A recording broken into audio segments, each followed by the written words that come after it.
Hi, my name is Liv Weisberg, and I'm one of the co-founder of Collectible, which is a fair that is taking place in Brussels. The next one will be in May 2021, at the same time as the TEFAF in Maastricht. And I'm happy to be able to answer the questions today. It's a much debated issue. I guess we could go on and on for quite some hours about this. I guess we will know for sure what this type of design is in a couple of decades when design history books will write about it. I think what stays for the moment and what's quite relevant is the term collectible, which is the most encompassing one. I'm probably biased because that's how we named Clélie de Beau, my partner, and I, our fair Collectible in Brussels. When we had the idea of creating a fair dedicated exactly to that type of design and contemporary design that is unique pieces or limited editions, we were brainstorming for a name, and Collectible came up because we thought what's important is that this type of design is meant to be collected. So it's meant to be purchased, acquired by a museum or by a private person, with the aim of being collected and for its value. And the value can be found in it can be anything. It can be what the piece does to you, but also the references to history or the materials. I mean, this is the context is really important, and this is what we wanted to build. Our guiding thread has always been functionality. We conceive functionality as something that has to be at least an initial process. Sometimes functionality gets lost in the end result, but it doesn't really matter as long as it is functional. We're a design fair, we're not an art fair, and what we promote is collectible design. Amusingly, a lot of people still confuse us sometimes with an art fair, just like a Freudian slip. And it's true, nowadays the hierarchy has been a bit moved. It's no longer art at the top. I mean, it still is, but design is really catching up. And for us, it's really important to keep functionality because it is design.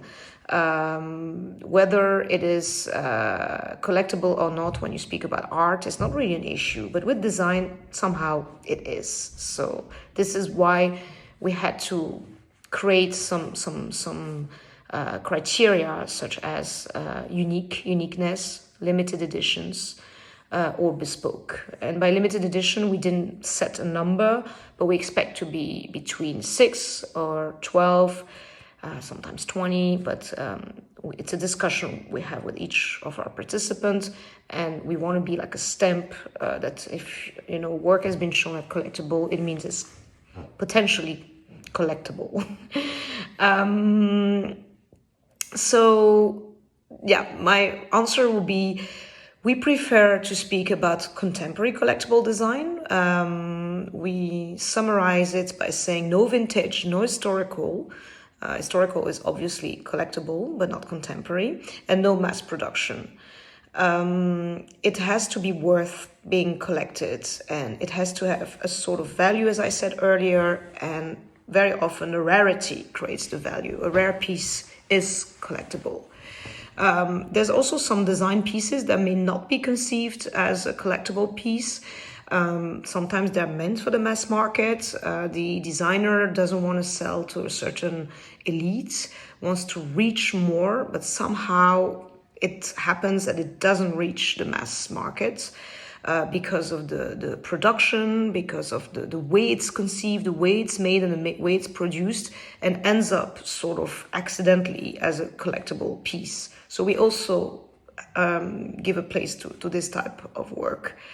Regarding the terms design art, functional art, well, there's also utilitarian art. We also speak about applied art. First of all, it's like also a language thing. Franco-Dutch, and in France and in Holland, you have completely different terms. But for us, this is why we prefer collectible, because it's quite encompassing. But you could speak about functional art. I think the connotation, like the trend it's quite trendy words to talk about functional art. We have one of our participants that opened a gallery about a year ago called functional art. But it might be a bit reductive, or it might, maybe just have a connotation that is too much art. Some people it works very well, but it doesn't work for everybody. Design art for me is a little bit dated. This makes me think more of the nofties, but that's maybe personal. Terms are changing, but design remains. Design is design. And I also think what's quite coming up, I mean, it's not that it's new, but it's coming up more to the wider public, and is the fact that a lot of young designers, and I'm quite acknowledged with the design from the Eindhoven Academy, and there you have a lot of societal and ecological issues that are being brought in the design. And that's something we find very interesting, because they end up still being functional pieces with a very strong research on material, but at the same time, it's asking questions. And we usually say that design is an answer to a problem, a solution to a problem, and art is a question to a problem. And I see with young design, you often have both. You have design that is an answer to a solution, but you also have pieces that are questioning issues. And that's quite interesting. So to summarize, all in all, I guess history will tell what term will stay or not. I know that we were once told in New York that Collectible was writing a new narrative for collectible design, and it was for me like the best compliment ever. We're providing a framework for it, but we're not deciding. I don't know. We'll see. We'll see what will be kept. So about collectible design, contemporary collectible design, how to explain it? It's very simple. When it's not collectible, it's when designers are working in unlimited edition, and they have to answer to production cost, because the company who will ask for the product, the chair, the lamps, whatever, they will give, first possibly what kind of object they want and at which production cost it has to answer to be in the proper prices range to sell to the public. When it comes to collectible design, usually first it's not unlimited, it's limited edition, sometimes even site-specific commission, so unique pieces. And the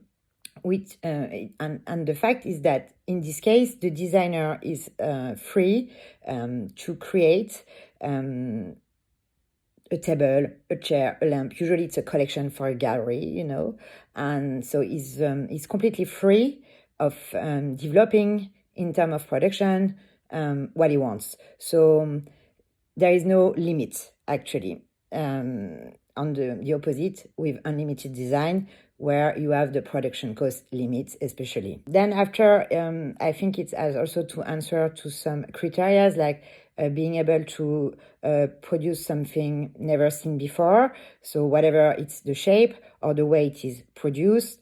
So it's making things going forward, for instance, in terms of for some materials, because the designer will try to find a new way to work on it, to work with it, and to do new, possibly also shapes with it that you've never seen in the future, in the past.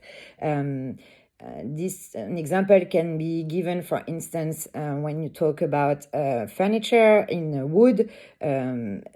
The numeric cut is very recent. I mean, it's from the 90s. So before that, woodmakers were working, and cutting by hand. Now it's with machines. So you can imagine that all the pieces produced in the 90s are using the numeric cuts. So when the first designers were trying to work on it, that's why that it was really like a new thing. So most of the pieces at that time are very important. I can here talk about especially Martin Zekeli, who was one of the first to use numeric cuts in wood.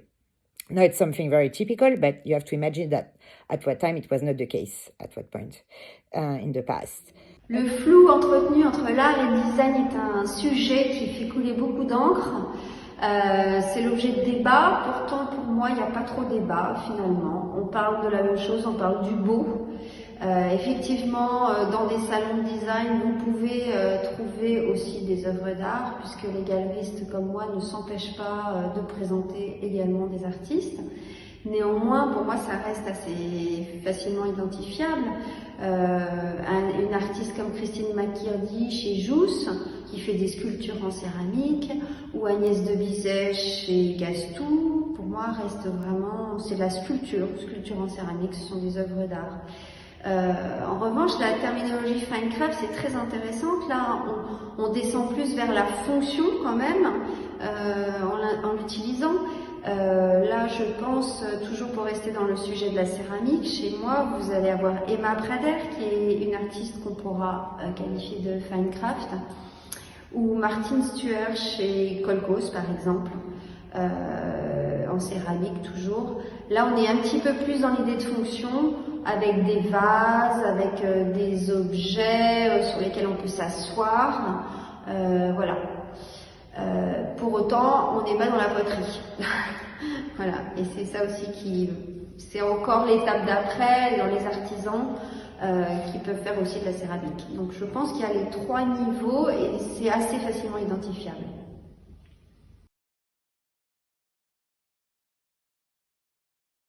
En quoi les métiers d'art diffèrent-ils de l'art et du design de collection?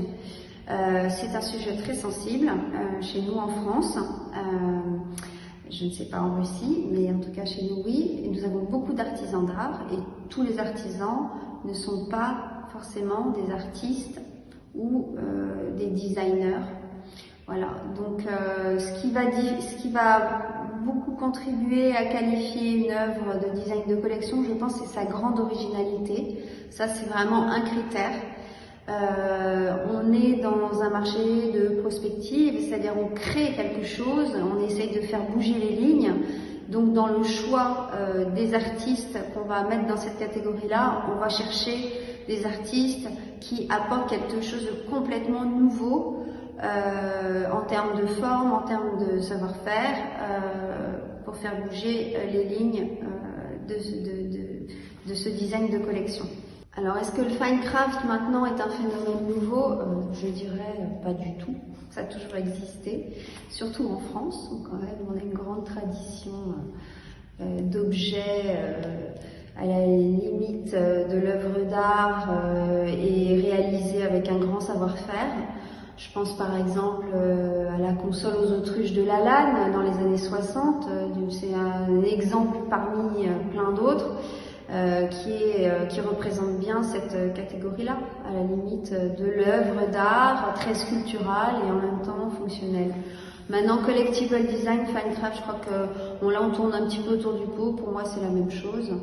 On parle d'objets qui ne peuvent pas être reproduits dans des très grandes quantités et qui restent des objets fonctionnels et exceptionnels. Alors maintenant, on se pose la question des prix. Épineuse question des prix.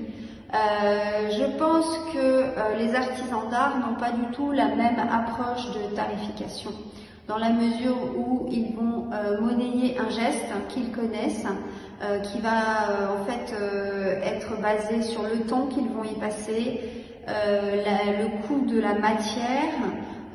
Ils vont calculer leur charge fixe et voilà. Et vous allez demander à un artisan de faire telle commode qu'il a déjà fait, peut-être en changeant ceci, cela, en rouge, en vert. Et lui, il va exécuter et va appliquer un petit peu ses ratios d'heures finalement pour déterminer le prix de ce qu'il va le vendre.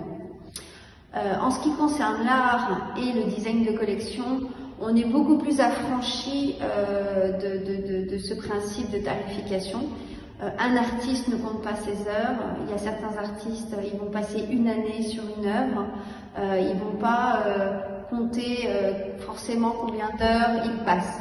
Moi, j'ai une artiste que je viens juste de signer à la galerie qui s'appelle Agnès Sedillo, qui fait des œuvres au crochet. Elle y passe un temps infini et vu ce qu'elle demande, ça ne sera jamais assez par rapport au temps qu'elle y passe. Donc, dans l'autre sens, vous avez aussi des peintres qui vont juste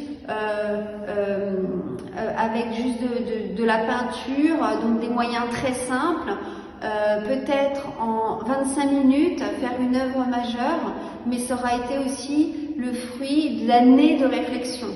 Donc comment voulez-vous monnayer ou chiffrer cela? En fait, dans notre secteur, on va dire que le prix dépend essentiellement du marché, c'est-à-dire de la désirabilité de l'œuvre. Et nous, galeristes, nous contribuons beaucoup à justement créer cette valeur-là, en montrant les œuvres dans certains contextes d'exposition, d'installation, où justement on va amener le collectionneur à regarder l'œuvre. Et finalement, les prix vont aussi, en fait, ils découlent un peu de toute cette démarche du travail de l'artiste et de la galerie qui est derrière, qui ensemble construisent un regard sur l'œuvre de cet artiste. Мне кажется, что этот феномен возник из-за того, что сейчас происходит размывание границ не только между дисциплинами, но и внутри дисциплин. Художники в 20 веке тоже обращались к ремеслу, но исключительно в формате поиска визуального языка. Файн-арт ограничивал себя несколькими жанрами, постулатами и манифестами.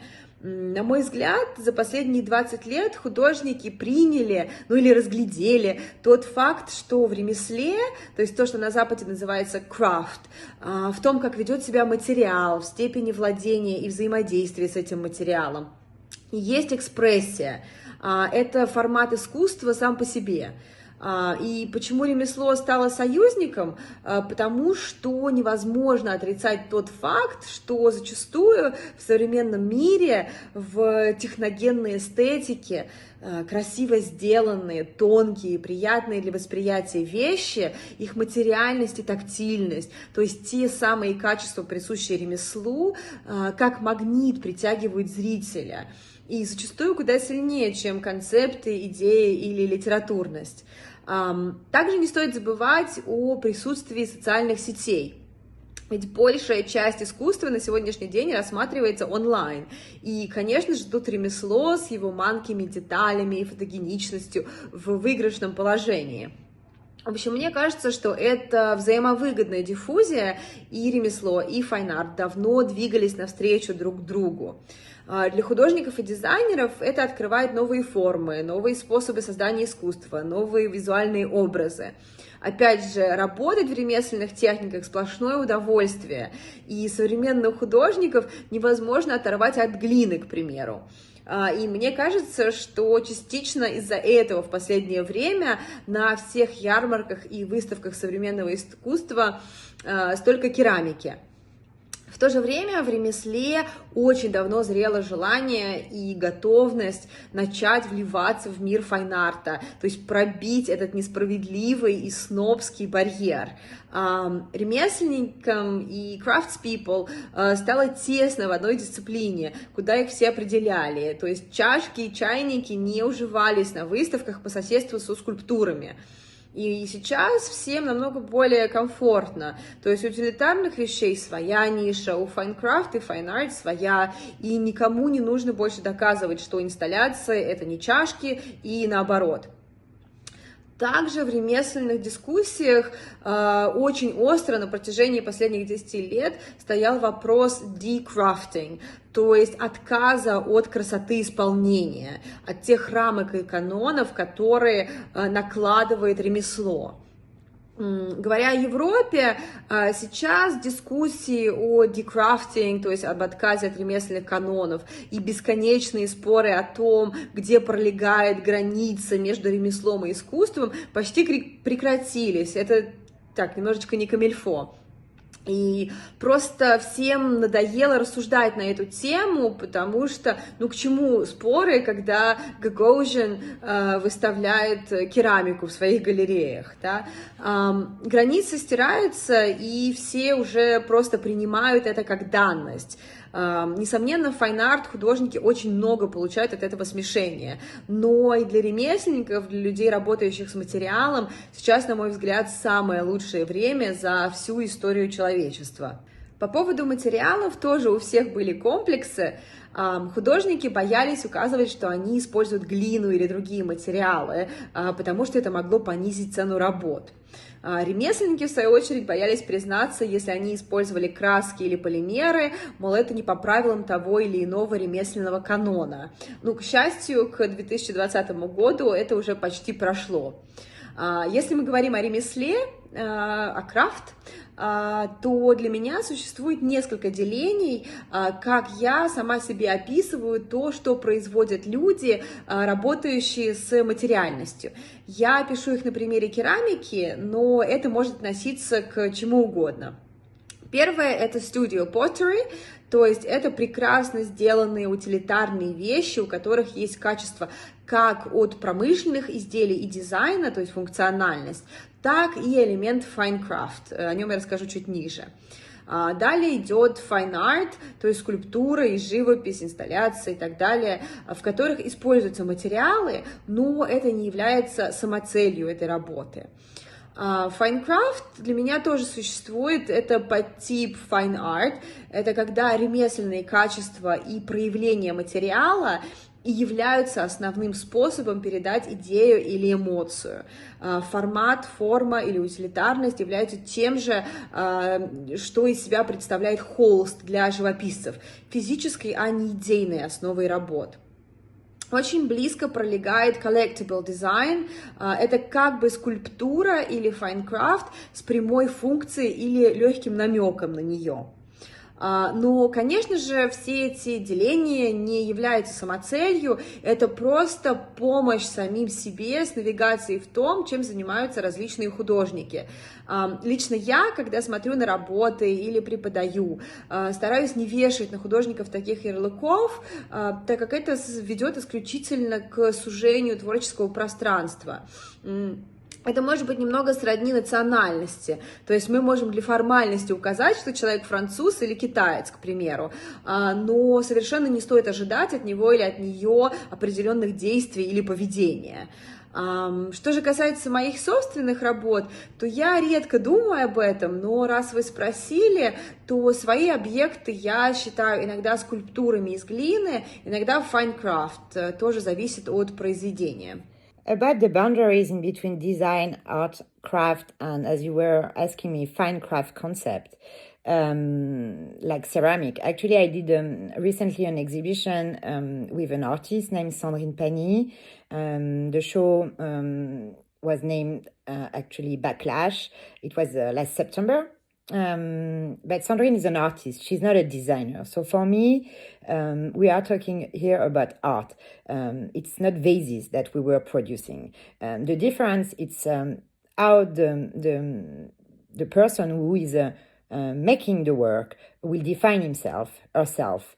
So Sandrine she's defining herself as an artist. So actually she wants to be represented by a gallery who is specialized in ceramic, glass, objects, or in contemporary art. She will not feel comfortable to be represented by a design gallery. And the opposite, some designers are designing vases, so you have the function, and whatever it's ceramic, glass, then in this case, we can call it collectible design. When I'm posting images of Sandrine Pani pieces, I never put collectible design. I always write collectible because it's a piece of art, so it's something I think you can collect, definitely, but I will not call it collectible design. So again, this is really depending how the person who is creating is defining herself. This is another question that goes around the use of terms and their connotation. I find it always very interesting. Very nice to have debates about this. Craft, yeah. Craft is a word that has a bad connotation. I think it's something particular in English. I'm half French, half Dutch, and in Dutch you don't really have a word that translates from craft. You have several, but you don't have, as a result, this connotation that craft can have. And in French, yeah, you have different words like artisanat or art appliqué, which just the way we translate it and the context could make it sound very different. But in general, craft sounds amateuristic. It sounds like more of a hobby. And there's another discussion, but I find very interesting, is how craft is often something women do, like weaving or pottery, ceramics, embroidery. They are skilled, but they remain something you do as a housewife or on Sunday. And then you have the artisans. You have like the upper craftsmen that are actually having a skill. They master a technique, but they remain still executor. They execute a design at best, or they are just mastering a technique, a skill. So in this hierarchy, you have the non-functional holy fine art at top, which is also where the money is. I mean, if you look at the art market, it's much bigger than the design or the craft one. Then you have design. Design is research, it's concept, it's solutions to problem. And then you have craft, which is, as I said, a bit more amateuristic. But interestingly, you see more and more designers that are actually making design with their hands. They're like conceiving, they're researching, conceiving, developing, but actually making, producing, and usually one or a couple, but not in series, not in big editions or in mass.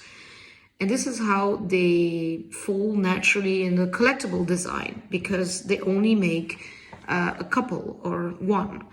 And I think the Eindhoven Design Academy has played a big role, or maybe it's because I'm Dutch and I'm quite acquainted with this, but I think you have in Holland a tradition of also making. Students have to make, and therefore you have less this holiness of only conceptualizing, only developing. And this is how designers are becoming makers. We spoke nowadays about design makers, or I think artisans or art craftsmen. There's all those words and this vocabulary. I think what's interesting is to observe what's actually going on nowadays. Using just the term craft is clearly not enough. And if you think of like a craft fair, you would imagine little cheap potteries or little jewelries that are kind of homemade, but you wouldn't think of anything elevated. There's been this word that you mentioned in a question about fine craft. I think is a bit dated. I think some galleries have been using this in order to acquaint craft to fine art.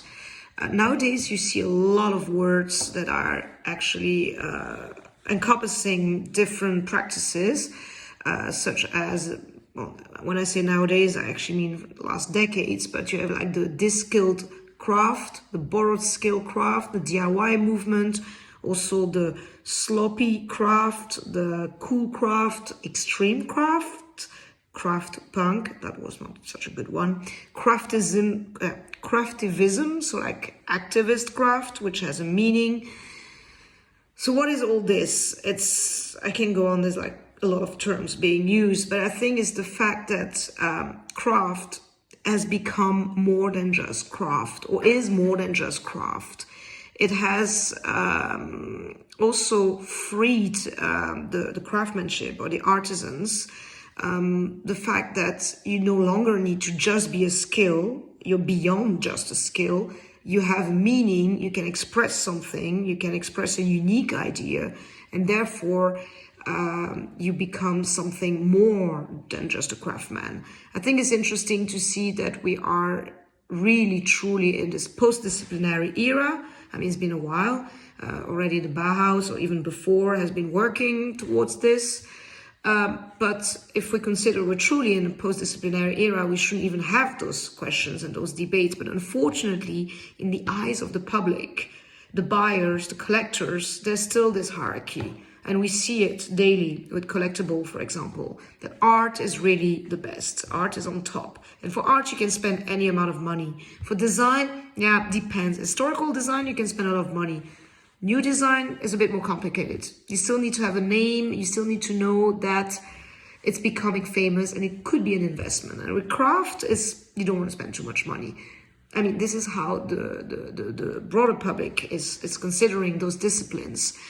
Whereas on a more theoretical point of view, craft is actually merging with design. As I said, you have the concept of design makers. I actually bought a book recently about the new artisans, and I only found in the book some collectible designers that were at the fair.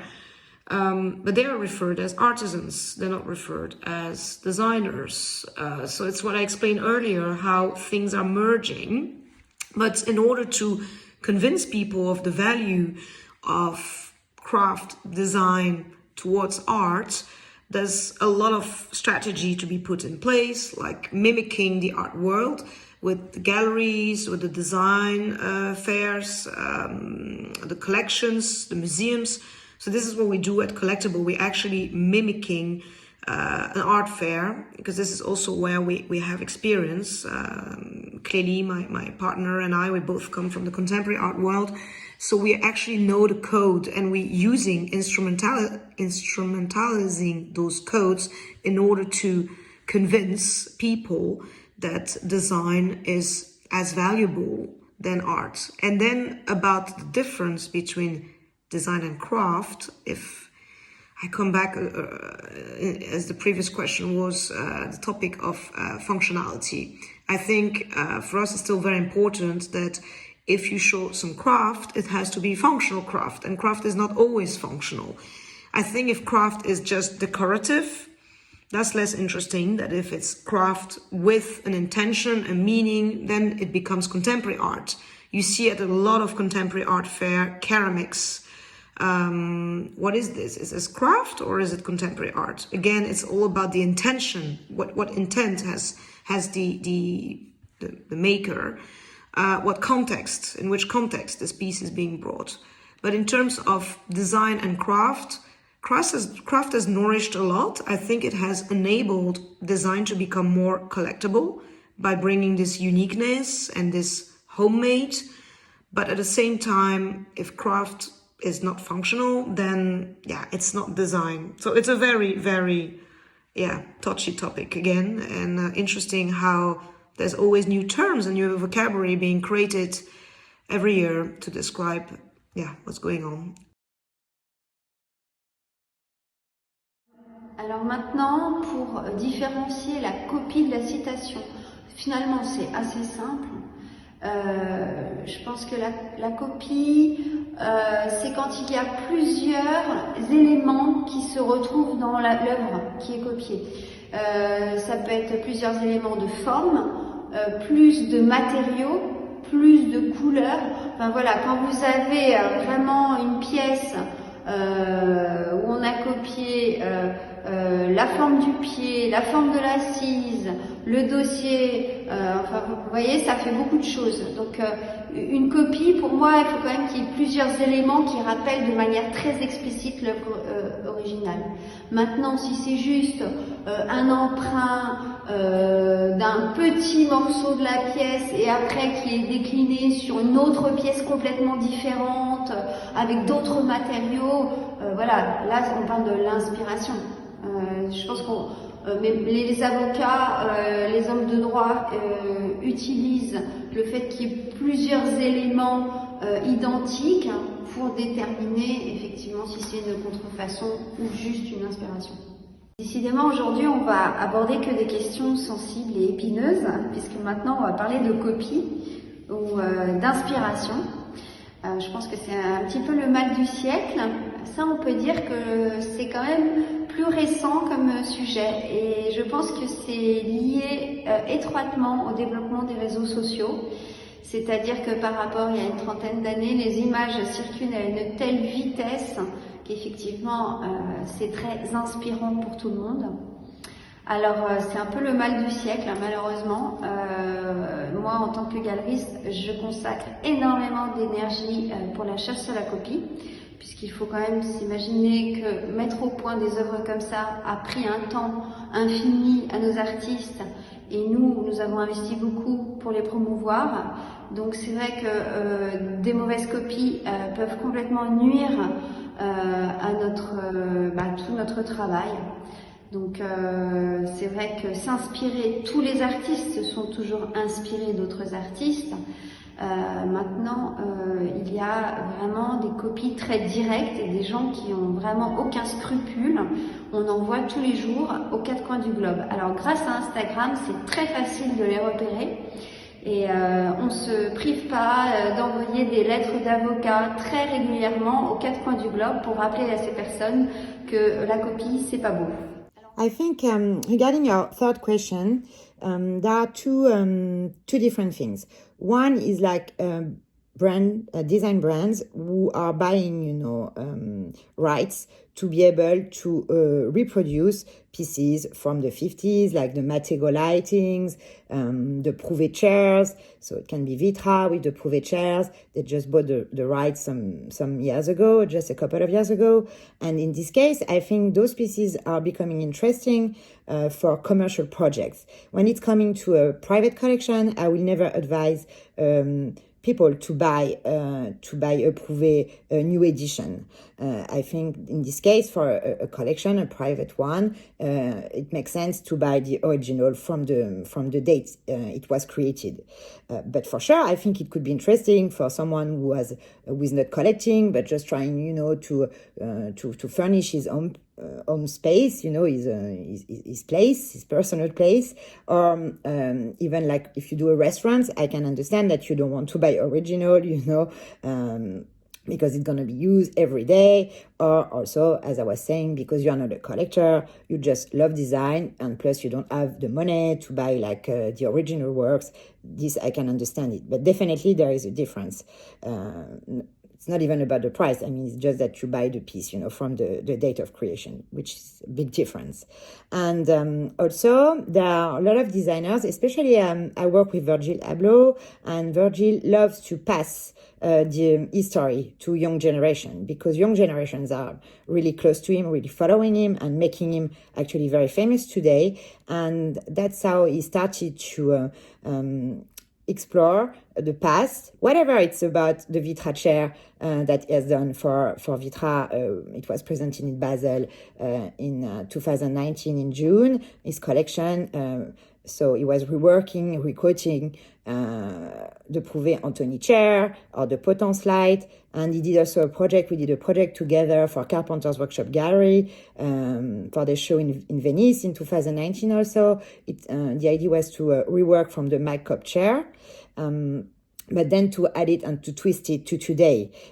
So from that, the young generation are able to be in touch with what was done before, with history, but they love it because it's also twisted with the taste of today, I will say.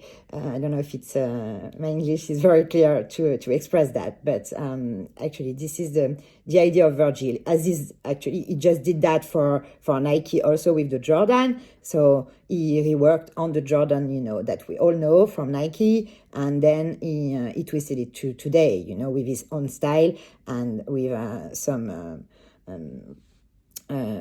with a contemporary twist. As a former copyright lawyer in my past life, I have to say I quite like that question about copying. What is copying and what is not copying? It's, again, a very difficult question, a lot of debates. I would actually say it's quite taboo, and it's difficult to summarize this in a nutshell.